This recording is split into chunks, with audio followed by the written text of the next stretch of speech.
100 கோடி ரூபாய் மதிப்புள்ள சொத்தை, பழனி ஆண்டவருக்கு சொந்தமான சொத்தை 6ஆம் தேதி சட்டப்பேரவையில் சமர்ப்பிக்கப்பட இருக்கிற வேளாண்மை பட்ஜெட் இருக்குல்ல, அப்படி வெளியாகுதுன்னா சம்பந்தப்பட்ட துறை அமைச்சர் என்ன செய்யலாம்? உத்தரப்பிரதேச மாநிலம் மாநிலம் வளர்ச்சி வருகிறது. அந்த உண்ணாவிரதோட முழக்கம் என்ன தெரியுமா? கோரிக்கை என்ன தெரியுமா? 6 பேர் படுகொலை செய்யப்பட்டார். அந்த கோரிக்கையில் இருக்கிற இன்ஸ்பெக்டர் மற்ற அதிகாரிகள் சொல்றாங்க, அந்த நாடகத்துல என்னன்னா ஒரு பெண்ணுமான காதலிக்கும் இவன் தற்கொலை செய்து விட்டு சாகிறான். ஒரு சம்பவத்தை நடந்த நிகழ்வுகளை ஆனா 20ஆம் தேதி ஜூலை 20ஆம் தேதி டெல்லிக்கு என்ன நடந்தது? டெல்லியில இருக்கிறது லட்சியம் பெரிய இடத்துக்கு போறதுக்கு அனுமதிக்கிறது. திடீர்னு பார்த்தா நூற்றுக்கணக்கான போலீஸ் பெரியார் கடந்த பட்ஜெட்டை போய் திருப்பதி வெங்கடாஜலபதி கோயிலுக்கு பூஜை பண்ணா என்ன அர்த்தம், என்ன பொருள், என்ன? அங்குசம் இதழினுடைய ஆண்டு சந்தா வெறும் 500 ரூபாய் தான். ஓராண்டு சந்தா 52 இதழ்களுக்கான சந்தா 500 மட்டும்தான். ஒவ்வொரு வியாழந்தோறும் உங்கள் இல்லம் தேடி அங்குசம் வார இதழ் வந்து சேரும். Our sponsors, National Import Aluminum Modular Kitchen. Make your kitchen your way. உங்கள் வீட்டிற்கே வந்து அளவுகள் எடுத்து சிறந்த முறையில் கிச்சன்களை வடிவமைத்து தருகிறது National Import Aluminum Modular Kitchen. நமது பேரக்கூடிய ஆத்மநாதன் அவர்களின் வளைவு என்கிற நூல் வெளியேற்று விழாவிற்கு தலைமையேற்று சிறப்பாக நடத்தி கொண்டிருக்கக்கூடிய அன்பு தங்கை மாணவர்கள் எல்லாமே முடிஞ்சிட்டது. பாக்கியெல்லாம் பெரும்பது பேர் பணம் கொடுத்துட்டீங்க, கொஞ்சம் பெரும்பது பேர் பணம் கொடுக்காம வாங்கிட்டு போயிட்டீங்க. கொடுத்துட்டீங்கன்னா நல்லது. இந்த நூல் வெளியீட்டு விழாவில மானக்கண்ண நான் கூட்டு கொடுக்க மட்டும் கூட காசு வாங்கிட்டேன், நீ கூட்டு கொடுத்தவங்க கூட காசு அது பரவாயில்ல அப்படின்னு ஆத்மனாலும் பரவாயில்லைங்கிறாரு. அவரை ஏற்க தயாராக காசு கொடுத்து வாங்கணும், படிக்கணும். காசு கொடுத்து வாங்கி படிச்சீங்கன்னா எவ்வளவு புத்தகம் போட்டாங்கன்னு தெரியல. 1000 போட்டுருக்கீங்களா? நூல் போட்டுக்கிறீங்க. அது அவ்வளவு வித்து காசானாலும் அடுத்த நூலை எழுதுது. நட்டத்துக்கு வியாபாரம் பண்ண முடியாது. வியாபாரம் நூறு நல்லதுன்னு எல்லாரும் பாராட்டிட்டாங்க. எல்லாரும் மிக சிறப்பா இருந்திருக்காங்க. மிக அற்புதமான நாவல். இந்த நாவலை 1 மாதத்துக்கு முந்தைய தோழர் செல்வராஜ் கொடுத்துட்டாரு. கொடுத்துட்டாரு. அது என்னோடய பயணம் பண்ணிட்டே இருந்தது. பையில துணிமணிலாம் எடுத்துட்டு போறாங்க, அதுலயே சேர்ந்து அதுவும் பயணம் பண்ணிட்டு ஒரு கடைசியா திருச்சியில அதை படிச்சேன். இங்க வந்து 2 நாள் தங்கியிருந்தேன். அப்பதான் அதை படிச்சுட்டுலாம் அந்த நூல் நிறைய போனதுக்காக விவசாய கூட்டாளர்கள் சொல்லி எல்லாரும் ரொம்ப ஆர்வமா வாங்கினாங்க. அப்பயும் கேட்டேன், நீங்க வாங்குறது மட்டுமே எல்லாரும் படிக்கணும் அப்படின்னு சொல்லி. அற்புதமான நூல், எல்லாரும் வாங்கணும், எல்லாரும் படிக்கணும். எழுத்தாளர் அப்பதான் அதுதான் ஊக்கப்படுத்துறது. நம்ம இந்த பாராட்டி பேசுறது மட்டுமல்ல, வாழ்த்து பேசுறது மட்டுமல்ல, அச்சடிக்கப்பட்ட நூல்கள் அனைத்தும் விற்பனையாகிவிட்டால் அடுத்தாற்போல் இந்த பணியை அவன் ஒரு உற்சாகத்தோடு மேற்கொள்வார். ஆகவே இந்த உற்சாகத்தை ஏற்படுத்துவது என்பது இந்த நூலை வாங்குகிற முறையில் உற்சாகப்படுத்த வேண்டும் என்று நான் கேட்டுக்கொண்டு நூலை பற்றி எல்லாரும் சொல்லிட்டார். திரும்பவும் அதையே பேசி நேரத்தை நான் விளையாக்க விரும்பல. நானும் குறிப்புலாம் எடுத்துட்டு தான் வந்தேன். ஆனா காமராஜர் முடிவு பண்ணதுக்கு பிறகு குறிப்பு தேவையில்லை முடிவுக்கு வந்துட்டேன். ஏன்னா அவர் பேசுவாரு, அவர்கிட்ட சொன்னேன், நீங்க நல்லா பேசிருக்க, ஒரு நேரம் பத்தல என்ன பொறுத்த மட்டும் இன்னும் கொஞ்சம் ஒன்னாலும் நேரத்தை கொடுத்தோம்னா இன்னும் கொஞ்சம் விரிவாக பேசியிருப்பாரு. நல்ல ஆய்வு மிக சிறப்பாக அவர் பேசியிருக்கிறாரு. பாட்டாளி பேசியிருக்காரு, செல்வராசி எழுதிய பேசியிருக்காரு, காசி விஸ்வநாதன் அழகா சொல்லி முடிச்சிருக்காரு. இந்த மேடையில நம்ம கவனிக்க வேண்டிய விஷயம், ஆத்மனான ஜாதி மறுப்பு திருமணம் செய்து கொண்டவர்கள் உங்களுக்கு தெரியும். அது ஏற்கனவே பேசுற பொழுது நம்ம வழக்கறிஞர் கென்னடி பேசும்போது சொன்னார், அறுப்பு இனியன் யார் இனியன்? ஆத்மனான் தான் இனியன், மான அறுப்பு. ஏன்னா அந்த காலத்தை பத்தி சுத்தி சுத்தி எழுதியிருக்காரு ஆத்மனான். இந்த செத்தாங்க போனாங்க, இங்க போனாங்க, கேட்டிக்கு போனாங்க, காத்து கொடுத்தாங்க, கேசரி சாப்பிட்டாங்க அப்படின்னு அது ஒரு அனுபவம் இருந்தாங்கன்னு அது எழுதலாம். அப்ப அதே மாதிரி காசி விஸ்வநாத பேசினாங்க. காசி விஸ்வநாத ஜாதி மறுப்பு திருமணம் செய்து கொண்டவர். ஜாதி மறுப்பு திருமணம் மட்டுமல்ல, அதற்கு மேலான திருமணம் அது. நான் அதை பற்றி இங்க சொல்ல விரும்புறேன். அதெல்லாம் சொல்லிட்டு இருக்க கூடாது. ஜாதி மறுப்பு திருமணமும் இருக்கு, ஜாதி மறுப்பு திருமணத்துக்கு மேல இன்னும் இருக்கு. அதை அப்படியே அந்த மேடையில இங்க எல்லாரும் இருக்கிறாங்க. நிறைய சொன்னாங்க. தலைமை உரையாற்றுகிற பொழுது நூலை பற்றி சொல்லி ரஷ்யாவோட புரட்சி நடந்தது, ஆட்சி அதிகாரத்துக்கு வந்தார், நிலங்களை எல்லாம் விவசாயத்துக்கு கொடுத்து விட்டார் அப்படின்னு சொல்லி சொன்னாங்க. நம்ம நாட்டு என்ன பண்ணிக்கிறீங்க?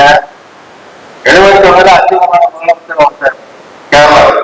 ரொம்ப வருகிற தேர்தல் நிக்க மாட்டேன்னு எல்லாரும் சொன்னாங்க, கண்டிப்பா நில்லுங்க, நிக்க முடியாது, முடிஞ்சிருச்சு அவ்வளவுதான். அவர் என்ன பண்ணாரு, நிறைய நம்ம நிகழ்ச்சிகள்லாம் பார்த்துட்டு இருக்கோம்ல, இந்த நாவல் ஒரு யதார்த்தமான நாவல், இந்த நாவலையும் இதோட சேர்த்து சொல்றோம். பழனி கோயிலுக்கு யாரோ ஒருத்தர் ஒரு பக்தர் 1 ஏக்கர் 41 நிலத்தை எழுதி வைக்கிறாரு. அவர் ஒரு பக்தர், கடவுள் மீது இருக்கிற நம்பிக்கை காரணமாக எழுதி வச்சார். அதனுடைய இன்றைய சந்தை மதிப்பு 100 கோடி. அதை ஒருத்தர் விற்கிறாரு, அதை 2 பேரு வாங்குறாங்க. 2 கோடி ரூபாய்க்கு 100 கோடி ரூபாய் மதிப்புள்ள சொத்தை, பழனி ஆண்டவருக்கு சொந்தமான சொத்தை, பழனி ஆண்டவருக்கு சம்பந்தம் இல்லாத யாரும் விற்கிறார். அதை 2 பேரும் 2 கோடி ரூபாய்க்கு வாங்குறாங்க. நான் மற்ற விஷயங்களுக்கு நான் போகணும், எதையாவது சொன்னா ரொம்ப சங்கடமா இருக்கு. இவன் இப்படி பேசுறா அப்படி பேசுறான்னு ஏதாவது சொல்லி விட்டுருவாங்க. இன்னைக்கு சாயந்தரம் அலுவலகத்துல இருந்து புறப்படுற பொழுது இன்றைய விடுதலை பத்திரிகை வந்தது. இன்றைக்கு உள்ள விடுதலை பத்திரிகை மாலை வெளியிடுறாங்க. விடுதலை பத்திரிகை வந்தது. தலைப்புச் செய்தி ஆசிரியருடைய அறிக்கை என்ன தெரியுமா, 6ஆம் தேதி சட்டப்பேரவையில் சமர்ப்பிக்கப்பட இருக்கிற வேளாண்மை பட்ஜெட் இருக்குல்ல, அந்த பட்ஜெட் வெங்கடாச்சலபதி கோயிலுக்கு போயிடுச்சு. திருப்பதி வெங்கடாச்சலபதி கோயிலுக்கு மத்திய போயிட்ட அமைச்சர் அங்க போய் பொறுப்பேற்று கொடுத்து பூஜை கொடுக்கிறாரு. பட்ஜெட் வெளியாகாம சட்டமன்றத்தில் வைத்து விவாதித்து முடிக்கிற வரையில் பட்ஜெட் என்பது வெளியாக கூடாது, வெளியாக தவறு. அப்படி வெளியாகுதுன்னா சம்பந்தப்பட்ட துறை அமைச்சர் என்ன செய்யலாம் உங்களுக்கே தெரியும். நான் சொன்ன சங்கடம், வெளியிலிருந்து ஆரம்பிக்கிறது இரண்டாவது வெளியிலிருந்து ஆரம்பிக்கிறதுங்கிற ஒரு ஐநா பண்ண சொல்றாருன்னு கேட்பீங்க. நான் சொல்ல விரும்புறேன், ஆகலாமா ஆகக்கூடாது. கடவுளுக்கு எப்படி எல்லாம் இருக்குன்னு சொல்லுவாரு. அங்க கேரளாவில மேடம் முதலமைச்சர் ஆனாரு. அங்க புகழ்ந்த கோயில், பெரிய கோயில், பிரம்மாண்டமான கோயில், நாட்டு மக்கள் பூரா படையெடுத்து போற கோயில், பத்மநாபசாமி கோயில். அந்த கோயில் மேடம் உட்பட அனைத்தையும் எடுத்து விவசாயம் கொடுத்தாரு. விவசாயிட்டு இருந்து எல்லாரும் கடுமையான ஆட்சியோட எல்லாம் பண்ணாங்க. அந்த நிலத்தை திருப்பி எடுத்துட்டாங்க. அவருக்கு கேட்டாரு, விவசாயத்தை கொடுத்தாச்சு, இன்னும் அவன் எடுக்க முடியாது. இங்கேயும் நடந்தது, வித்தியாசப்பட்டு நடந்ததா சொல்லணும். இங்கேயும் அது மாதிரி சம்பவம் நடந்தது. இப்படியும் நடக்குது. அங்க உத்தரப்பிரதேச மாநிலம் அயோத்தியில ராமருக்கு பிரம்மாண்டமான கோயில், அதை வச்சே நேரம் கலந்து நடந்து முடிச்சாங்க. பிரம்மாண்டமான கோயில், கோடிக்கணக்கா வசூல், 14 உண்டியல்ல போட்ட காசை எடுத்துட்டு போறான், கோடிக்கணக்கில் எடுத்துட்டு போறான். அதை ஒருத்தர் வெளிப்படுத்தினார், ரொம்ப நாகரிகமான முறையில் வெளிப்படுத்தினார் அகிலேஷ் யாதவ்.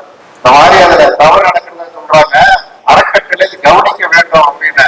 உடனே ஒரு மத்திய அமைச்சர் என்ன சொன்னா, அந்த மாதிரி எந்த தவறும் நடக்கவில்லை, உத்தரப்பிரதேச மாநிலம் மாநில வளர்ச்சிட்டு வருகிறது, அதன் பொறாமையின் காரணமாக அகிலேஷ் யாதவ் இப்படி சொல்றாரு. அதாவது ஒரு பிரச்சனை என்று சொன்னால் பல விஷயங்கள் அது மாதிரி வருது.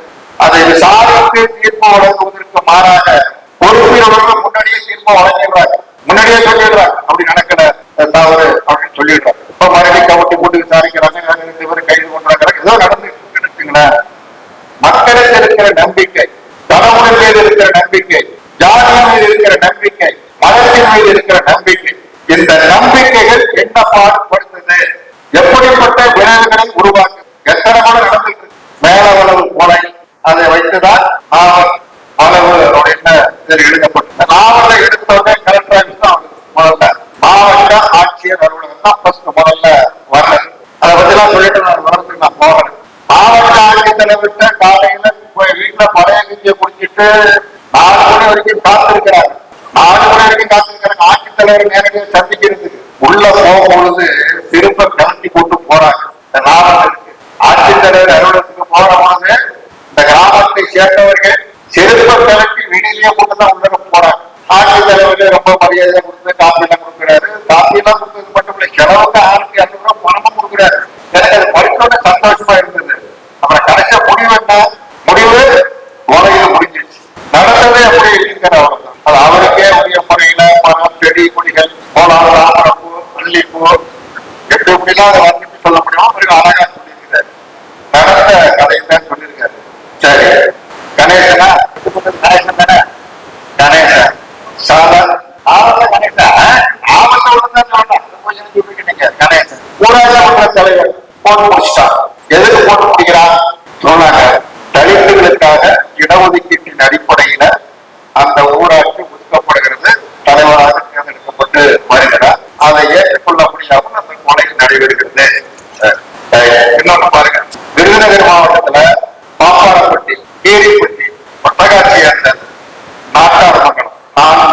இந்த 4 ஊராட்சியும் இடஒதுக்கீட்டின் அடிப்படையில் தலித்துகளுக்கு ஒதுக்கப்பட்டது. என்ன தேர்தல் நடக்கும், தேர்தல் நடக்காம இல்ல, தேர்தல் நடக்கும். ஒரு 4 பேரு வேட்புமனு போட்டாங்க, யாரும் போட்டிக்கிட்டு எல்லாம் கிடையாது. இந்த 4 ஊராட்சியிலையும் ஒரு 4 பேரு வேட்புமனு தாக்கல் செய்வாங்க. போட்டி இல்லாதனால வேட்புமனு ஏற்றுக்கொள்ளப்பட்டது. ஏகமனதாக தேர்ந்தெடுக்கப்பட்ட தேர்தல் அதிகாரி அறிவிச்சுவார். அந்த வேட்புமனு தாக்கல் செய்கிற நேரம் வரைக்கும் காத்திருந்து அதுக்கு பிறகு வேட்புமனு ஏற்கப்பட்டது என்று அறிவித்து விடுவார். அடுத்த நாள் அந்த 4 பேர் ராஜினாமா பண்ணிடுவாங்க. இப்படி தொடர்ந்து நடக்குது. சரி, இதுக்கு முடிவே இல்லையா? இதுக்கு முடிவு உண்டா இல்லையா? முடிவு உண்டு.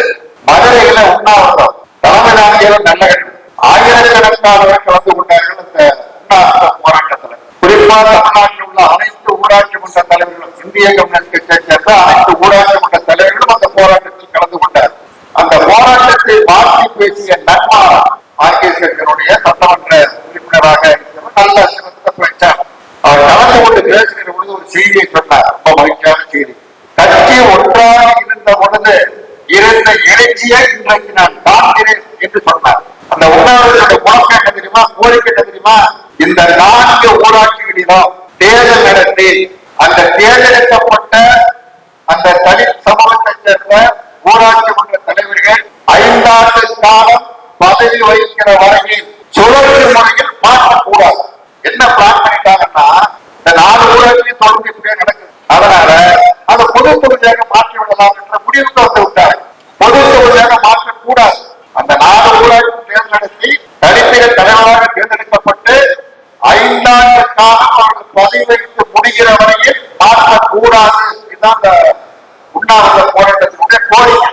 அந்த கோரிக்கையை வச்சு போராடிகள் மட்டுமல்ல, அவரது கலைஞர் முதலமைச்சராக இருந்த நல்ல கலைஞர்கிட்ட நேரா போய் இந்த விஷயத்தை சொன்னார். அப்பொழுது அங்க இருந்த ஒரு அமைச்சர், நீங்க தலைவர், பெரிய தலைவர், நீங்க இந்த ஊரு போய் கேட்க மாட்டீங்களா? தேர்தல் நடத்திக்கிட்டே இருக்கிறோம், 6 மாதத்துக்கு ஒரு தடவை ராஜினாமா பண்ணிடுறான், தனித்த தலைவரை வர முடியாது, அதனால ஒண்ணும் பண்ண முடியாதுங்க, அதனால பொது தொகுதியா மாற்றிடலாம் என்று ஒரு அமைச்சர் தப்பியாக சொன்னது. ஒரு அமைச்சர் ஆலோசனை வழங்கினார். நல்ல முடியாதுங்க, நீங்க எத்தனை நேரம் இருந்தாலும் சரி 5 ஆண்டு காலம் அந்த ஊராட்சியில் தலைவராக தலித்து இருந்தால் அவைய மாற்றக்கூடாது என்று உறுதியாக இருக்கிற காரணத்தினால் கலைஞர் ஏற்றுக்கொண்டார். பிறகு அதே மாதிரி நடந்து மாற்ற முடியலையான்னு சொல்லுவாங்க. மாற்ற முடியாது அப்படின்னு யாரும் அவநம்பிக்கை கொள்ள வேண்டிய அவசியம் இல்லை. இந்த நோட்ட ஆத்மநாதன் தனது முன்னுரையிலேயே ஒரு தீர்வை சொல்லிட்டார். அந்த தீர்வு தான் ரொம்ப முக்கியம். என்ன தீர்வு சொல்லியிருக்கிறாரு? புரட்சிகர இடதுசாரி பொதுவுடைமை அரசியலுடன் தம்மை இணைத்துக் கொண்டு செயல்படுவதே சரியான வழிமுறை. இதுதான் இந்த தீர்வு, வேறு தீர்வு கிடையாது. சரி, தலித்துக்காக ஒதுக்கப்பட்ட இடத்துல தேர்ந்தெடுக்கப்பட்ட காரணத்தினால் கொலை மேல வரவிட அப்படின்னு சொல்றோம். போட்டூர் ஊராட்சி ஒன்றியத்துல ஊராட்சி மன்ற தலைவர்கள் தேர்ந்தெடுக்கப்பட்டு ஊராட்சி மன்ற தலைவர்கள் வாக்களித்து ஊராட்சி ஒன்றிய பெருந்தலைவரை தேர்வு செய்ய வேண்டும். 65 வரைக்கும் அந்த முறை இருந்தது. 1965ஆம் ஆண்டு போட்டூர் ஊராட்சி ஒன்றிய பெருந்தலைவராக அப்ப இது கிடையாது, இந்த ஒதுக்கீடு கிடையாது. தலித்து, பொது தொகுதி, பெண்கள், ஆண்கள் அப்படிலாம் ஒண்ணும் கிடையாது. 65 கிடையாது.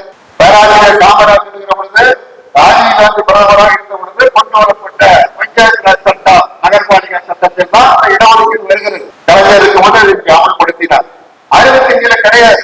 1965ஆம் ஆண்டு ஒரு தலித்து ஊராட்சி ஒன்றிய பெருந்தலைவராக கோட்டூரில் வந்தார். எஜி முருகையன். இடஒதுக்கீடு இல்லாத காலத்திலேயே அது பொது நாங்க அங்கதான் வரலாம், வேற யாரும் வர முடியாது. அப்படிப்பட்ட ஒரு சூழலில் கோட்டூரில் வர முடியாது. அநேகமாக நான் அறிந்த வரையில் தவறாக இருக்கலாம், இந்தியாவிலேயே முதல் முறையாக ஒரு தனித்து ஊராட்சி ஒன்றிய பெருந்தலைவராக தேர்ந்தெடுக்கப்பட்டது கோட்டூர் ஒன்றியம். அது எப்படி சாத்தியமாச்சு? அந்த சாத்தியத்திற்கு என்ன காரணம் என்று சொன்னால், அங்கே செங்கோல் இயக்கம் பலமாக இருந்த காரணத்தினால் அது சாத்தியமாகி, வேற முடியல, சாத்தியமாக இல்லை, சாத்தியமாச்சு. இப்ப கொஞ்சம் கொஞ்சம் மாறி காமராஜர் பேசுகிற பொழுது இப்போது கல்வி அமைச்சராக வந்திருப்பவர் மதுரையில ஒரு கோட்டூரில் போட்டியிட்டு வெற்றி பெற்று அமைச்சராக இருக்கிறார். இதே திருச்சியில் அதிமுக தெளிவுரை வெற்றி பெற்றிருக்கிறார். இதற்கு முன்னாலேயே திண்டுக்கல்லில் மார்க்சிஸ்ட் கட்சியினுடைய வேட்பாளராக பொது தொகுதியில் தங்கராஜ் போட்டியிட்டு வெற்றி பெற்றிருக்கிறார். மாற்றம் ஏற்படாமல் இல்லை, ஆனா நம்ம நினைக்கிற அளவுக்கு இல்லை அப்படிங்கிறது. சரி, கலெக்டருக்கு போனாங்க, மனு கொடுத்தாங்க, திரும்பி போனவங்க போய் சொல்லிட்டு அந்த விஷயத்தை நான் போனேன். ஒரு சாதாரண ஊராட்சி மன்ற தலைவர், அவரோடு வந்தவர்கள் 6 பேர் படுகொலை செய்யப்பட்டார். 1979ஆம் ஆண்டு ஜனவரி 5ஆம் தேதி மாவட்ட காவல்துறை கண்காணிப்பாளர் சூப்பரண்டா போலீஸ் எஸ்பின்னு சொல்றப்பல அவரை போய் சந்திச்சு ஒருத்தர் மனு கொடுக்கிறாரு. சாயங்காலம் ஒரு 4 மணி அப்போ என்ன மனு கொடுக்கிறாரு? என் உயிருக்கு ஆபத்தாக இருக்கிறது, இன்னும் பெயரை குறிப்பிட்டு இவர் மூலமாக என் உயிருக்கு ஆபத்து இருக்கிறது, எனக்கு பாதுகாப்பு அளிக்க வேண்டும் என்று மனு கொடுக்கிறார். மாவட்ட காவல்துறை கண்காணிப்பாளர் எஸ்பி சொல்ற, கண்டிப்பாக உறுதியான பாதுகாப்பு உங்களுக்கு கொடுக்கப்படும், நீங்கள் அச்சப்பட வேண்டாம், கவலைப்பட வேண்டாம் என்று உத்தரவாதத்தை தருகிறார். அவருக்கு எஸ்பி ஆட்சியில தஞ்சாவூர்ல கடிதத்தை கொடுத்துட்டு இரவு சொந்த ஊருக்கு போற மன்னார்குடி வர பஸ்ல தான் மன்னார்குடி வந்துட்டாரு. மன்னார்குடியில இருந்து ஊருக்கு போற பஸ் கிடையாது. இப்போ எந்த நேரத்துலயும் பஸ் இருக்கு, அப்ப அந்த மாதிரிலாம் கிடையாது. இரவு நேரத்துல பஸ் எல்லாம் நிறுத்திடுவாங்க. இன்னும் அந்த பகுதிக்கு போகக்கூடிய மக்களும் இருக்கிறாங்க. அப்ப அவங்களும் சொல்றாங்க பஸ் இல்லைங்க அப்படிங்கிறாங்க. அவருடைய செல்வாக்கை பயன்படுத்தி அரசு பஸ் போக்குவரத்து கழக மேனேஜருக்கு போன் பண்ணி இந்த மாதிரி ஒரு பஸ் ஜனங்கள் நிக்கிறாங்க, நானும் போனோம், ஒரு பஸ்ஸை விடுங்க அப்படின்னு சொல்லி சொல்ற. பஸ் டெப்போல வருது, அந்த பஸ்ல பயணம் பண்றாங்க. நான் அந்த குறிப்பிட்டு சொல்றவரு அவர் ஊர்ல போய் இறக்குறார், கொலை செய்யப்படுகிறார். பாதுகாப்போடு கடிதம் கொடுத்தாங்க. எஸ்பி உனக்கு பாதுகாப்பு உத்தரவாதம் சொன்னாங்கல்ல, அன்று இரவே படுகொலை செய்யப்படுகிறார். யாரு? சாதாரண ஆள் இல்ல, ஊராட்சி மன்ற தலைவர் அல்ல, நாடாளுமன்ற உறுப்பினர் எஸ்பி முருகன். கடிதம் கொடுத்த அன்னைக்குதான் போல 79 ஜனவரி மாதம் 5ஆம் தேதி போர் புறப்பட்டான். கடிதம் கொடுத்த அன்னைக்கு இந்த கொலை எல்லாருக்கும் தெரியும். அப்புறம் கேஸ்ல இருந்து தண்டனை கொடுத்தாங்க, ஆயுள் தண்டனை கொடுத்தாங்க. அவன் மரண திரும்ப வந்தான். இன்னைய வரைக்கும் ஜெயிலுக்கு போற, திரும்ப ஜெயிலுக்கு போற, இன்று வரைக்கும் போற. என்னாச்சு நம்ம சட்டம்? திருவாரூர் பக்கத்துல மாங்குடின்னு ஒரு கிராமம், அந்த ஊராட்சி மன்ற தலைவர் ஜெயக்குமார், அவர் ஊர்ல கள்ளத்தனமாக சாராயம் விற்பனை செய்யப்படுகிறது. போலீஸ் ஸ்டேஷன்ல போய் கடிதம் கொடுக்கிறார், புகார் பண்றார், இந்த மாதிரி சாராயம் இருக்குதுங்க அப்படின்னு. அந்த போலீஸ்ல இருக்கிற இன்ஸ்பெக்டர் மற்ற அதிகாரி சொல்றாங்க, உங்க ஊராட்சி மன்ற தலைவர் லெட்டர் பேர்டு இருக்குல்ல, அந்த லெட்டர் பேர்ல எழுதி கொடுங்க. நான் லெட்டர் பேர்டு எடுத்துட்டு வரல, அங்க ஊர்ல இருக்குது. சரி, ஊர்ல இருந்து அப்ப எடுத்துட்டு வந்து அதுல எழுதி கொடுங்க, லெட்டர் பேர்ல கொடுங்க, அப்பதான் நீங்க எஃபெக்டிவா இருக்கும், பலமா இருக்கும் அப்படிங்கிறாங்க. சரிங்க, நான் ஊர்ல போய் லெட்டர் பேர்டு எடுத்துட்டு வரேன், ஊருக்கு வரலாம், கொலை செய்யப்படலாம். அப்ப யாரு இந்த மாதிரி மேல புகார் சொன்னது யாரு? சமூக விரோதிகளுக்கு சாராயங்களுக்கு சொல்ல தகவல் சொன்னது யாரு? தலித்துதான் ஜெயக்குமார், ஊராட்சி மன்ற தலைவர், கொலை செய்யப்படுகிறார். இந்த 4 பல விஷயங்கள் கீழடியை பற்றி சொன்னாங்க, விரிவா நம்ம பாட்டாளி சொன்னார், உங்களுடைய பேராக சொன்னார். அதுல சொல்லப்படுற விஷயம் என்ன? கீழடியை பற்றியான சிறப்புகள் நிறைய வந்தாங்க, பக்கமா இருக்கு. கீழடிக்கு போகாதவங்க படிச்சா கண்டிப்பா போகணும், பார்க்கிற எண்ணத்தை ஏற்படுத்துகிறது. முடிவு என்னாங்க? அந்த சமூகத்தில் ஜாதி இல்லை, அதான் அதை சொல்லப்படுற விஷயம். ஜாதி கிடையாது, பின்னாடிதான் ஜாதி, பின்னால்தான் ஜாதி. அப்பொழுது ஜாதி இல்லை. ரொம்ப நாகரிகமாக வாழ்ந்தார்கள் தமிழ் மக்கள், ஆதி தமிழர்கள் வாழ்ந்தார்கள், ஆனா ஜாதி கிடையாது. அதான் அதை சொல்லப்படுற விஷயம். இன்றைக்கு ஜாதி ஆட்சி படைச்சிட்டு பாட்டாளி சொல்லும் பொழுது சொன்னாரு, இந்த நாவல் அரசியல் அல்லன்னு. இது அரசியல் தான். அரசியல் வேற என்ன? எதற்காக போல? ஏன் அந்த வன்மம் ஏன் ஏற்படுகிறது? அதுக்கு என்ன காரணம்? இன்றைக்கு ஆணவ நடந்து கொண்டே இருக்கின்றன. என்ன காரணம்? ஒரு ஆணவம் இன்னும் நேசிக்கிறாங்க. திருமணம் செய்து கொண்டால் என்ன தவறு? ஏன் அதற்காக கொலை செய்யப்படணும்? பெற்றவர்கள் ஒரு நாடகம், பேராசிரியர் காமராஜ் தான் சொன்னார். அந்த நாடகத்தை போடுவோம், விவசாய மாநாட்டுல போடுவோம் சொன்னார். பேராசிரியர் பாண்டிச்சேரி அவருடைய நாடகம் பெற்றவர். அந்த நாடகத்துல என்னன்னா, ஒரு பெண்ணும் ஆணும் காதலிப்பாங்க. இந்த பெண்ணு ஆணும் காதலிக்கிற பொழுது அந்த பெண்ணுடைய தந்தையிட்ட போய் அந்த ஊர்ல இருக்கிற மற்றவன் சொந்தக்காரன் ஜாதிகள் இருக்கல, இவனை நச்சரிப்பு தானே பெண் நச்சரிப்பு. உன போய் உன் பொண்ணு இப்படி போறா, அப்படி போறா, நீ எப்படி இருக்கிற, ஏன் கேட்க மாட்டேங்கிற, நீ என்ன மனுஷனா, உடம்புல ஓடுறது நம்ம சாதியத்தை ஓடுதா இல்லையா என்று படாத பாடுபடுத்தலாம். என்ன பண்றாங்கன்னா அந்த பொண்ணை ரகசியமா அடிச்சு திருமணம் பண்ண செய்து கொள்வதற்கு ஏற்பாடு பண்ணிட்டு இவன் தற்கொலை செய்து விட்டு சாகிறான். பெத்தவன் சாகிறான். பிரச்சனையே தானே. பெத்தவன் அவன் பொண்ணு போயிட்டுன்னா கவலைப்படுவான். ஜாதிய இருந்தாலும் ஜாதி இருந்தாலும் கவலைப்படுவான். கவலைப்பட மாட்டான்னு சொல்ல முடியாது, கவலைப்படுவான். அவ்வளவு எளிதாக ஏற்க மாட்டாங்க. இங்க வானவுடைய திருமணத்தை டிஎஸ் ஏற்றுக்கொள்ற, மணிவாசம் ஏற்றுக்கொள்ற. என்ன காரணம்? கம்யூனிஸ்டாக இருக்கிற காரணத்தினால் ஏற்றுக்கொள்கிறார். அதான உண்மை. இல்லைன்னா ஏற்றுவாங்க, வீட்டை வந்து வழக்கி விட்டுருவாங்க. அந்த அப்பா தந்தை கொலை செய்யலாம் பெற்றோர். இதுல கொலை இல்லை, இணையலாம் அனுபவியும் சென்னைக்கு அனுப்பிச்சு சொல்லிட்டார். அந்த மாதிரி அது முடியுது. அப்ப என்ன காரணம்? அரசியலமைப்பு சட்டத்தை பற்றி விரிவாக நாவலில் சொல்லப்பட்டதாக ரொம்ப முக்கியமான விஷயம், ரொம்ப முக்கியமான விஷயமாக நான் அதை கருதுகிறேன். அரசியலமைப்பு சட்டம் நாட்டை அதுதான் வழிநடத்துகிறது.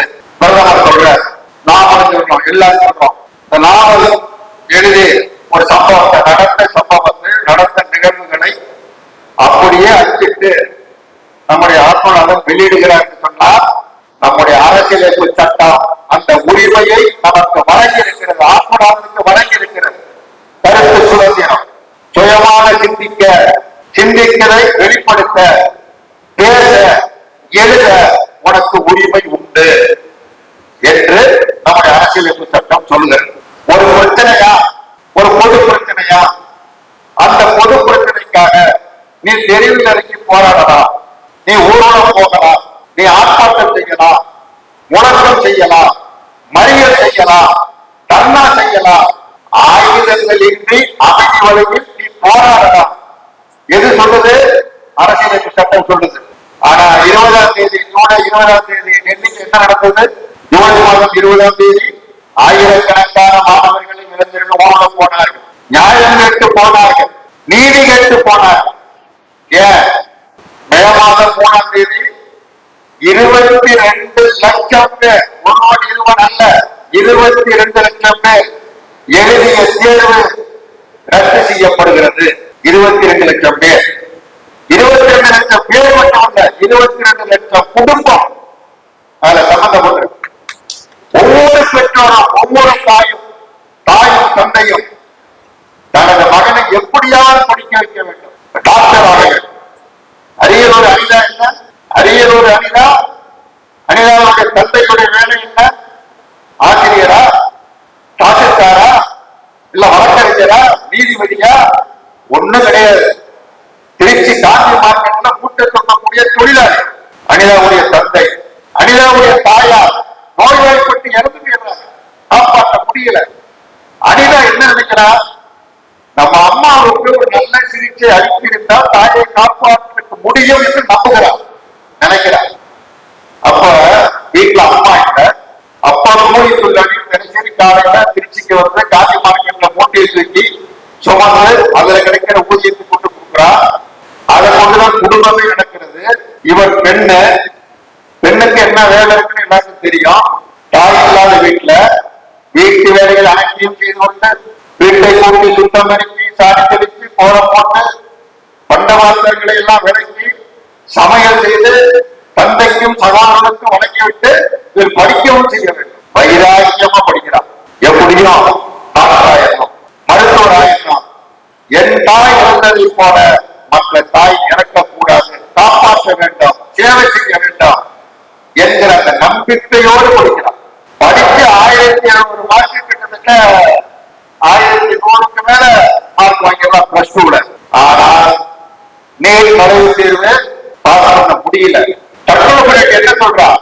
என்னை போன்றவர்கள், சாதாரண குடும்பத்தை சேர்ந்த என்னை போன்றவர்கள் மருத்துவராக முடியாது.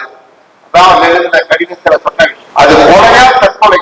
எத்தனை கொலைகள் அது மாதிரி நடந்திருக்கு? 22 லட்சம் பேர் தேர்வு எழுதிட்டா, பேப்பர் கசிஞ்சு போச்சு, ஆட்கள் தேர்வு ரத்து செய்யப்படுகிறது. 12ஆம் தேதி ரத்து செய்யப்படுகிறது. மீண்டும் தேர்வு நடத்தப்படுகிறது. அரசு என்ன சொல்லுது அப்படின்னா, கசிவு நடந்த காரணத்தினால் தேர்வை ரத்து செய்தோம், இது எங்கள் சாதனை. ஒன்றிய அரசாங்கம் சொல்லுகிற விளக்கம், இந்த விளக்கம் ஏற்புடையது அல்ல.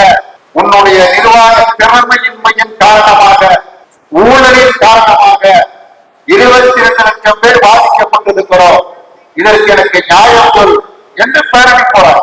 பேரணி போறதற்கு அரசியலமைப்பு சட்டம் அனுமதிக்கிறதா இல்லையா? அரசியலமைப்பு சட்டம் அனுமதிக்கிறது, ஆட்சியாளர்கள் அனுமதிக்கிறது. எப்படி செய்யறாங்க, என்ன செஞ்சாங்க? நீங்க நம்ம ஊர் போலீஸ் வச்சிருக்கிற லட்சி வந்து கிட்டதா ஒரு ரூபாய் இருக்கும். டெல்லியில இருக்கிற லட்சி 6 தட்டி கம்பு, தட்டி கம்பு மட்டுமல்ல, அந்த கம்பியில ஆணி அடிச்சிருக்கிறான். ஆணி அடிச்ச புறம்பாக அடிச்சாருன்னா தண்ணீர் போய் கொண்டு வீசினார். தண்ணீர் போய் கொண்டு வீசினது மட்டுமல்ல, வேற என்ன புல்லட்டா வெள்ளட்டா வெள்ளட்டு வீசினார். உயிர் போகாது, கண்ணு பாதிக்கும், உடம்பு பாதிக்கும். இது என்ன ஜனநாயகம்? இந்த அரசியலமைப்பு சட்டத்துல என்னென்னலாம் நமக்கு உரிமை வழங்கப்பட்டிருக்கிறது என்று நான் சொல்லப்பட்டிருக்கிறது. அதான் சொல்றேன், வேற ஒன்றும் கிடையாது. இந்த நாவல் சொல்லப்பட்டிருக்கு. அப்ப அரசியலமைப்பு சட்டத்தை ஒன்றை வைத்துக் கொண்டு இதன்படிதான் நாடு செயல்படுகிறது என்று, அதுதான் நாட்டுக்கு வழிகாட்டுகிறது என்று சொல்லிக்கொண்டு அரசியலமைப்பு சட்டத்திற்கு விரோதமாக செயல்படுவது என்ன நியாயம்? ஒன்னல்ல, நேற்று முன்தினம் பெரிய பிரச்சார இயக்கத்துக்கு போறதுக்கு அனுமதி கேட்டது. அனுமதி கேட்டாங்க, டிஜி சார் கடிதம் கொடுத்துட்டாரு. டிஜி சார் என்ன சொல்றாங்க, ஒன்றும் பிரச்சனை இல்லை, அங்கங்க போலீஸ் எனக்கு நீங்க கடிதம் கொடுத்துருங்க அப்படிங்கிறாங்க. எல்லாரும் கடிதம் கொடுத்தாச்சு. திடீர்னு பார்த்தா நூற்றுக்கணக்கான போலீஸ் பெரியார்கள் திராவிட கழகத்தை பத்தி எல்லாரும் நல்லா தெரியும். அவர்கள் தந்தை பெரியார் காலம் தொட்டு இன்று வரையில் பிரச்சாரம் தான் மிக முக்கியமான பிரச்சார இயக்கம். ஜனங்கள் சொல்றாங்க, நீட்டினால் என்ன பாதிப்பு, நீட்டு கூடாது என்று பிரச்சாரம். அரசியலமைப்பு சட்டம் அந்த உரிமையை வழங்கி இருக்கிறது. ஆனால் நீ போகக்கூடாது என்று தடுப்பது என்ன நியாயம்? எந்த ஒரு நியாயம்? அப்ப அரசியலமைப்பு சட்டத்தை விரோதமாக இந்த காரியங்கள் நடைபெறுகிறது. இந்த நாள் சொல்லப்பட்ட விஷயம். அதனால நான் சொல்றேன், வேற கிடையாது. அரசியல் பேசுவதற்காக அரசியலமைப்பு சட்டம் முக்கியமானது. அரசியலமைப்பு சட்டம் மிக மிக முக்கியமானது. அந்த அரசியலமைப்பு சட்டத்திற்கு புறப்பான என்ன இது? இடஒதுக்கீடு மீதான பண்ண நாடாளுமன்றத்தில் சட்டம் நிறைவேற்றி தலித்துகள் வர முடியாது. ஊராட்சி மன்ற தலைவரா, ஊராட்சி ஒன்றிய தலைவரா, நகர்மன்ற தலைவரா, மேயரா, மாமன்ற மேயரா வர முடியாது. ஆகவே இடஒதுக்கீடு. நாடாளுமன்ற சட்டமன்ற உறுப்பினராக வர முடியாது, பொது தொகுதியில் வர முடியாது. ஆகவே இடஒதுக்கீடு யார் பண்ணது? நாடாளுமன்றம் செய்தது, அரசியலமைப்பு சட்டம் செய்கிறது. ஆனால் அதுக்கு புறம்பாக ஏன் கொலை செய்யலாம்? ஏன் தேர்ந்தெடுக்கப்பட்டவர்களுக்கு பாதுகாப்பு இல்லை? பாதுகாப்பு தரணுமா இல்லையா? ஆக சட்டம் ஒரு மாதிரியா இருக்குது, நடைமுறை வேறு மாதிரியா இருக்கு. நடைமுறை வேறு மாதிரி. யாருக்கு பொறுப்பேற்றுக் கொண்ட யாரும் தேவை இல்லை. டெல்லிகளுக்கு தடியடிக்கு யாராவது பொறுப்பேற்றுக்கிட்டாங்களா? யாரும் பொறுப்பேற்கல. பேப்பர் கசிஞ்சதுக்கு யாராவது பொறுப்பேற்றுக்கிட்டாங்களா? மே மாதம் 3ஆம் தேதி கசிஞ்சு போனதுக்கு ஜூலை மாதம் 23ஆம் தேதி தான் மோடி சொல்றாரு. அது மிகவும் பரிதாபத்திற்குரியது, மிகவும் கவலைக்குரியது. என்ன பண்ணீங்க? அரியலூர்ல ரயில் விபத்து நடந்ததுங்க. கொஞ்சம் பேர் இறந்து போயிட்டாங்க. விபத்து பெரிய இழப்பு, பெரிய பாதிப்பு. ராஜினாமா பண்ணாரு. நான் பொறுப்பேற்கிறேன், ரயில்வேக்கு நான் தான் மந்திரி, அந்த விபத்துக்கு நான் பொறுப்பேற்கிறேன் அப்படியே ராஜினாமா பண்ணாரு. சீனா இந்தியா மீது படையெடுத்தது. வி.கே. கிருஷ்ணமேனன் அவர் தான் பாதுகாப்புத்துறை அமைச்சர், ராஜினாமா பண்ணாரு. நான் ராஜினாமா பண்றேன், ராஜினாமா பண்ணாரு. அதாவது பொறுப்பேற்றுக் கொண்டாரு, பொறுப்பேற்றுக் கொண்டு ராஜினாமா செய்தார். இன்னைக்கு அப்படி இல்லை. அத ஒரு பெரிய போராட்டம் நடத்தி அது பண்ணி இது பண்ணி எல்லாம் பண்ணி அதற்கு பிறகு நாங்கள் மாணவர்கள் அக்கறை உள்ள காரணத்தினால் அவர் ராஜினாமா செய்கிறார் என்று ஒரு ராஜினாமா நாடகம் நடத்தி இப்படி ஒரு நாடகம் நடத்தி கொண்டிருக்கிறார். அப்ப என்ன தேவைப்படுகிறது? இந்த நாடு நமக்கு என்ன உணர்த்துகிறது என்று சொன்னால் விழிப்புணர்வு தேவை என்பதை உறுதிப்படுத்துகிறது. விழிப்புணர்வு ஏற்பட்டால்தான் மாற்றங்கள் வரும், இல்லைன்னா மாற்றம் வராது. எத்தனைய மாற்றம் வாங்க சொல்லும் போது சொன்னாங்க, இது மாற்றம் அல்ல. தேர்தல் சொன்னாங்க, இது மாற்றம் அல்ல. மாற்றம் என்பது வேறு. மாற்றம்னா உண்மையான மாற்றமா இருக்கணும். யோசியம் பார்த்துட்டு அவங்க வேலையை பார்த்துட்டு இருக்க முடியும். இந்த கூட்டத்துக்கு நான் வரது என்ன திருச்சி கட்சி அப்படி ஜோசியம் என்ன அழைச்சி இந்த மாதிரி நோவல் வெளியிட்டு நான் போகலாம்னு ஜோசியக்காரன் கேட்டு ஜோசியக்காரன் போனா போகணும், போகக்கூடாதுன்னா போகணும்னா என்ன ஆகும்? நம்ம பகுத்தறிவு என்ன? இது யார் செய்யறது? பட்ஜெட்டை போய் திருப்பதி வெங்கடாஜலபதி கோயிலுக்கு பூஜை பண்ணா என்ன அர்த்தம், என்ன பொருள் என்ன? அப்படி என்றால் விழிப்புணர்வு ஏற்பட வேண்டும். ஒவ்வொன்றிலும் விழிப்புணர்வு ஏற்பட வேண்டும். அத்தகைய நல்ல விழிப்புணர்வு ஏற்படுமையானால் நல்ல மாற்றங்கள் வரும். பாண்டித்துறையை பற்றி சொல்லிட்டாப்புல, அந்த வழக்கில் அவர் சம்பந்தப்பட்டாரோ சம்பந்தப்படலையோ அவர் சேர்க்கப்பட்டார், அவரும் 10 ஆண்டு காலம் செயல் இருந்தால் விடுதலை ஆனார். ஆனா அவருடைய குணத்தில் மாற்றம் ஏற்படுகிறது. அவருக்கு ஒரு விழிப்புணர்வு ஏற்படுகிறது. அந்த விழிப்புணர்வு எப்படி ஏற்படுகிறது? ஜெயிலில் அவர் ஒருவரை சந்திக்கிறார், தியாகராஜனை சந்திக்கிறார். தியாகராஜன் மீது இருந்த அன்பின் காரணமாக அவருடைய பெயரை இந்த மாற்றத்துல கொண்டு வந்திருக்கிறாங்க. அதனாலதான் சாட்சி அரசு கூட வாங்க சொல்றாங்க. அவர் மீது கொண்ட அன்பின் காரணமாக, அவர் மீது கொண்ட பற்றின் காரணமாக, அவரது நேர்மையை பாராட்ட வேண்டும் என்பதற்காக இந்த கதாபாத்திரத்தில் அவருடைய பெயர் சேர்க்கப்படுகிறது.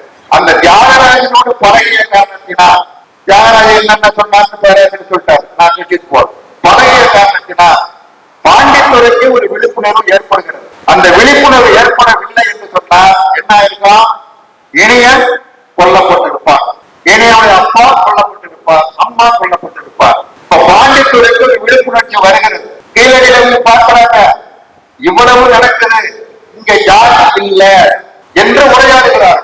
அப்ப அந்த ஜாதியின் மீது இருக்கிற பற்றை கைவிட்டு சொந்த அப்பனே அருளுடைய அப்பா மாயாவியா அவன் வர்றான், அதை தடுத்து அந்த கழகத்தை தடுத்து நிறுத்தி காப்பாற்றி இணையனையும் அப்பாவையும் வர சொல்லி, உன் ஊர்ல என்ன நகை இருக்கு? ஒரு நகையும் இல்லை. உன் கொண்டாடி தோடாக போட்டிருக்க அதை கலந்துக்குவா. அந்த தோட்டை கொண்டு போட்டு இவங்க ஊர்ல இருந்து மோதனத்தை போட்டு அந்த தம்பதியர்களை ஜாதிகளை மறந்து அன்பாக பழகியவர்கள் இன்பமாக வாழ வேண்டாம் என்கிற அந்த விழிப்புணர்வு பாண்டித்துறைக்கு எப்படி ஏற்படுகிறது? ஒரு தியாகராஜனை சந்தித்ததால் ஏற்படுகிறது, இல்லைன்னா ஏற்படாது. அப்ப தேவை விழிப்புணர்வு. டாக்டர் அம்பேத்கர் அழகா சொன்னார், ஒரு அடிமையை இன்னொருவர் விடுதலை செய்ய முடியாது. ஒரு அடிமையை இன்னொருத்த விடுதலை பண்ண முடியாது. அடிமையாக இருப்பவன் தான் அடிமை என்பதை உணர வேண்டும். நான் அடிமையா இருக்கிறோம் என்று அவன் உணர்வானையானால் அவன் கையில் மாற்றப்பட்டிருக்கிற அந்த சங்கிலியை அடித்து அவனே தோல்குவான். அந்த விழிப்புணர்ச்சி யார் ஏற்படுத்துறது? அவனுக்கு தெரியுமா? அரசியல் கட்சிகள் எதற்கு, அமைப்புகள் எதற்கு விழிப்புணர்ச்சி ஏற்படுத்த வேண்டாமா? ஏற்படுத்தணும்ல. அதான அரசியல் கட்சியுடைய வேலை. அரசியல் எந்த அரசியல் கட்சியா? அரசியல் கட்சியுடைய வேலை என்ன? வெறும் ஓட்டு வாங்குறது மட்டும்தானா? வெறும் எம்எல்ஏ எம்பி ஆவது மட்டும்தானா? மந்திரியாவது மட்டும்தானா? மக்களிடத்திலே விழிப்புணர்ச்சி ஏற்படுத்த வேண்டும். மக்களிடத்திலே விழிப்புணர்ச்சி ஏற்பட்டால்தான் மாற்றங்கள் வரும். மக்களிடத்தில் விழிப்புணர்ச்சி ஏற்பட்ட காரணத்தினால்தான் 200 ஆண்டு கால வெள்ளையர்கள் வெளியேற்ற முடிந்தது. எடுத்தெடு முடியாத காந்தி வெள்ளையினை வெளியேற்ற சொன்னாரு. நீண்ட நெடுங்காலத்திற்கு பிறகு ஒரு பக்குவப்பட்ட ஒரு சூழலில் வெள்ளையினே வெளியேறு என்று ஆகஸ்ட் 9 சொல்லப்பட்டது. அப்படின்னா விழிப்புணர்வு. அந்த விழிப்புணர்வை ஏற்படுத்த வேண்டிய பொறுப்பு சமூகத்தில் உள்ள ஒவ்வொரு பொறுப்பாளர்களுக்கும் உண்டு. எழுத்தாளர்களுக்கும் உண்டு, கவிஞர்களுக்கு உண்டு, அரசியல் தலைவர்களுக்கு உண்டு, பல்வேறு அமைப்புகளை நடத்தி கொண்டிருப்பவர்களுக்கும் உண்டு. அவர்கள் அந்த கடமையை செய்யாமல் பொதுவாக தத்துவம் பேசுவது, உபதேசம் பண்ணுவது, அது எது கதைக்கு ஆக. ஒரு விழிப்புணர்வு ஏற்படுத்த வேண்டும் என்கிற அக்கறையோடு, பொறுப்போடு, சமூக அக்கறையோடு ஆத்மநாதன் இந்த நூலை எழுதியிருக்கிறார். அப்படிதான் நான் பார்க்கிறேன். ஒரு விழிப்புணர்வு வர வேண்டும். நடந்த கொடுமையை மட்டும் சொல்வதல்ல, இப்படி நடந்துச்சு என்று சொல்வதல்ல, அதற்கு மாற்று என்ன? அந்த மாற்றத்திற்கு நாம் யோசிக்க வேண்டும். செல்வராஜ் அவர்களுக்கு குறிப்பிட்டதை போல இந்த நூல் குறித்து ஒரு நல்ல உரையாடல் வேண்டும். பானுமதி சொன்னாங்க, நீங்க நூலை வாங்கினா மட்டும் பத்தாது, அதை படிக்கணும். அடுத்த தடவை ஒரு கூட்டம் போட்டு உங்க கருத்தை கேட்போம் நிறுத்திவிட்டாங்க. அது மிரட்டல் அல்ல, படிச்சுட்டு நம்ம கருத்தை இப்படி பரிமாறுகிற பொழுதுதான் இது என்ன இருக்கிறது என்பதை நம்ம உணர முடியும். அது ஒரு நல்ல மாற்றத்தை ஏற்படுத்தும். நடந்த சம்பவங்களை கண்டு பரிதாபப்படுவது, சொச்சு கொட்டுவது, கண்ணீர் ஒடிப்பது எந்த பயனும் கிடையாது. ஐயோ பாவம், பெரிய கொடுமையான மோசமான கோர்ட்டு அடிபட்டு செத்தவரை அதை பாவம் சொல்லுவான் எல்லாரும். அவன் செத்த பாவம் சொல்ல மாட்டான். மரணத்திற்கு பிறகு அவன் உயிரோடு இருக்கும்போது சொல்லுவான், அநியாயக்காரன், அக்கிரமக்காரன், என்னைக்கு சாப்பிடணும்னு தெரியலையம்மா.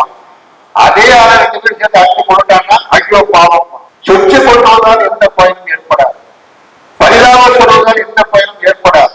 மாற்றத்தை நோக்கி மக்களை எப்படி தயார்படுத்துவது என்பதுதான் முக்கியம். அந்த அடிப்படையில் இந்த நூல் பயன்படும் என்று நான் நம்புகிறேன், விரும்புகிறேன். நீங்கள் எல்லோரும் வாங்க வேண்டும், எல்லோரும் ஆழ்ந்து படிக்க வேண்டும், மற்றவர்களிடத்திலே கொண்டு சேர்ப்பதற்குள்ள முயற்சிகளையும் மேற்கொள்ள வேண்டும்.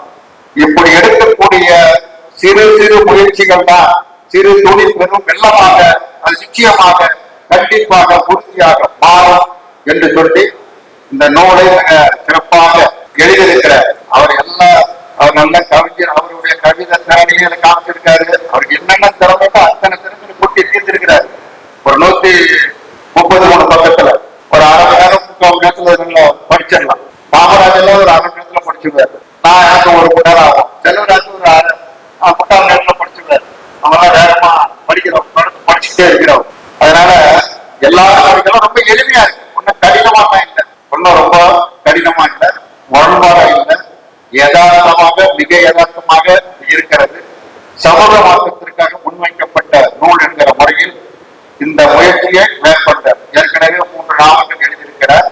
இது 4வது நாவல். மொத்தத்தில் 5 புத்தகம். நெடுமாறன் புத்தகம் எழுதியிருக்கிறார். அது அல்லாம நாவல் மட்டும் ஏற்கனவே 3 நாவல் வந்திருக்கிறது. இது 4வது நாவல். இது என்ன போட்டதுக்கு என்ன காரணம்னா, பேராசிரியர் காமராஜ் மாதிரி ஆய்வு பண்றதுக்காக இல்ல, ஊருக்காரன் இந்த ஊரு மாற்றம் இருக்கும்ல, எங்க ஊருக்கு பக்கத்துல தானே இடையுது. அவர் இடையுறாரு, நான் சித்திரப்பட்டிருக்காரு. ஊருக்காரன் கூப்பிடுற மாதிரி கூப்பிட்டுருக்கா. அப்படிதான் நான் நினைக்கிறேன். அப்படிதானே அப்படிதான் கூப்பிட்டுருக்காரு. அப்புறம் பானுக்கு நான் ரொம்ப வேண்டியாது. அதனால ஊருக்கார முறையில குடும்ப உறவு என்கிற முறையில அழைச்சிருக்கிறாங்க. என்னை அழைத்ததற்காக மிக்க நன்றி. காலத்துல கொடுத்து புத்தகத்தை படிக்க சொன்னதற்காகவும் மிக்க நன்றி. ஆத்மநாதனுக்கு மீண்டும் மீண்டும் பாராட்டுக்கள், வாழ்த்துக்கள்.